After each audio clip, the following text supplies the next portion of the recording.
I think anybody who knows Joe knows that he's incredibly passionate about the movies. And when they started the magazine, when Deb and Joe started the magazine, he started delving into the history of the movies in Sedona and realized that it was a story that had largely gone untold. Just the entire history of it, of Sedona's film history, was amazing to me, but the amount of time and effort and passion that Joe put into it was really inspiring, and the result is an absolutely amazing 680-page book. Well, I had never heard of Sedona.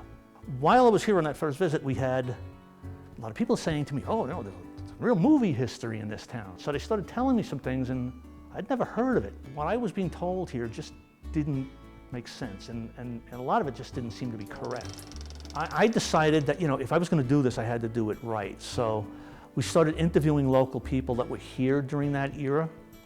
Some people were accurate and told the truth, and some people were not.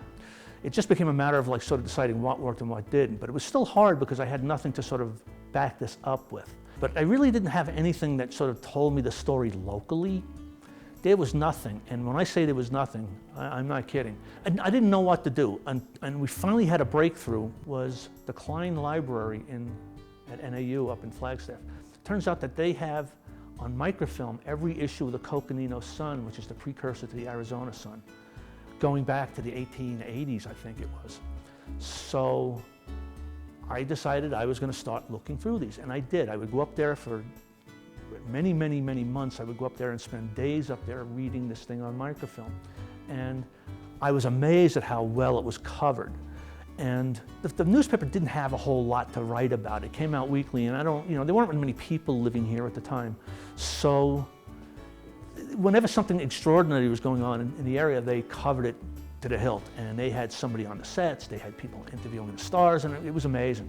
It was absolutely amazing. Once I started getting information there, I could check with the records in Hollywood. That was really the basis where it turned into sort of what it became, which was a very, very thoroughly researched history of filmmaking.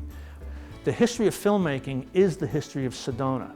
There weren't many people living here. When filmmaking started, there were probably not 50 people living in the area here. And everybody in town got some work, or they made some money from films here. It was a big thing for them. The apple growers and the ranchers and everything, they all got jobs as drivers, as bodyguards, as builders. So it really was intrinsically part of the development of this whole area, more so than anything. Now, as for publicity, one of the problems that I ran into is for years films were being made here and they were never identified as being in Sedona. They were always Flagstaff, south of Flagstaff, northern Arizona. It wasn't until it was in 1940 that they started identifying Sedona as a location.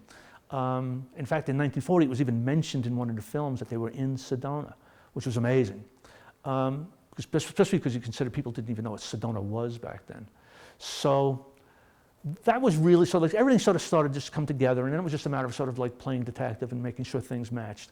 Eventually, I was getting research help from people in LA that were film historians, from actors and actresses that were in the films.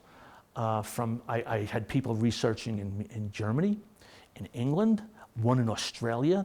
I would just contact these people, other film historians or film buffs. They were more than happy to help me out with what they had.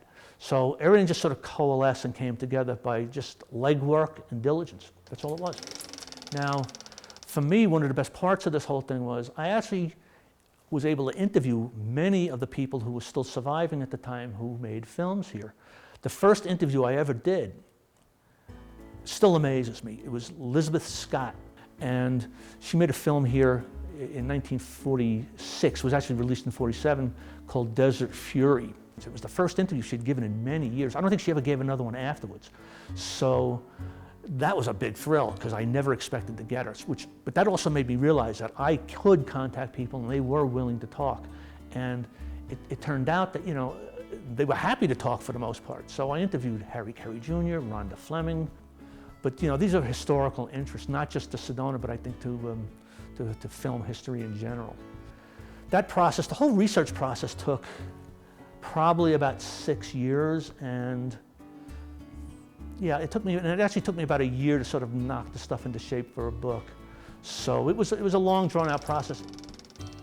It was a good thing for me to know that, that I came here with Sedona's film history was not really accurate.